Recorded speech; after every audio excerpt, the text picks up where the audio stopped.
இந்த கதையை எங்க டைரக்டர் சொல்லும் போது ஒரு 2.5 மணி நேரம் சொன்னார். சொல்லி நான் ஜென்ரலா என்னோட கேரக்டர்லாம் எப்படி சொல்லுவாங்க, போன்லயே சொல்லிடுவாங்க, அவ்வளவுதான். யாருக்கு அம்மா, யாருக்கு பாட்டி, நல்ல பாட்டியா கெட்ட பாட்டியா, இவ்வளவுதான்.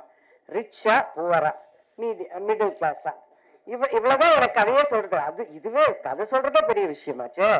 அதனால இவ்வளவுதான் கேட்போம். ஆனா இவர் மட்டும் இல்ல, நான் வீட்டுக்கு உங்களுக்கு கதை சொல்லணும்னாரு. அவ்வளவு பெரிய கதை கேட்கணுமா நம்ம? சரி சரின்னு வர சொன்னா வரும்போதே பிரசாத்தோட வந்தாரு. ராமன் சாமிகள் கோயிலுக்கு போயிட்டு பிரசாத்தோட ஆரம்பிச்சு சொன்னாருங்க. நான் அழுகுறேன், தேம்பி தேம்பி. ஏன் சார் இவ்வளவு நேர்மையா இருக்கணும்? அந்த ஆளை ஏன் சார் இப்படி கஷ்டப்படுத்துறீங்க? அது எதுக்கு சார்? யாருக்கோ பரிசு விழுந்தது, அதோட விட்டுட்டு டிக்கெட்டை வித்தாரா இல்லையா, அது கூட காசே ஒழுங்கா கொடுக்காம போயிட்டாரு, அதோட விட்டுருங்க சார். பாவமா இருக்கு சார், கஷ்டமா இருக்கு சார். அழுகுறேன், நான் கதையை கேட்டு அழுகுறேன். சரி, எனக்கு ரொம்ப மனசு ரொம்ப கஷ்டமா இருக்கு. என் கேரக்டரும் சின்னது, ஆனால் அதுல டைரக்டரோட நான் பேர் பண்றேங்கிறது ரொம்ப, அதாவது சிவாஜி சாரோட நீங்க நடிக்க போறீங்க டைரக்டர் சொன்னார் பாருங்க, முதல் மரியாதை. அந்த அளவுக்கு எனக்கு ஒரு சந்தோஷம். ஆஹா, எங்க டைரக்டருக்கு நான் தான் பேரா நடிக்க போறேன் அப்படிங்கிற ரொம்ப சந்தோஷத்துல நான் அந்த கதையை கேட்டு அழுது அழுது அழுது கொஞ்ச நேரம் அப்படியே உட்கார்ந்துட்டேன். சார், எனக்கு ரொம்ப மனசு கஷ்டமா இருக்கு.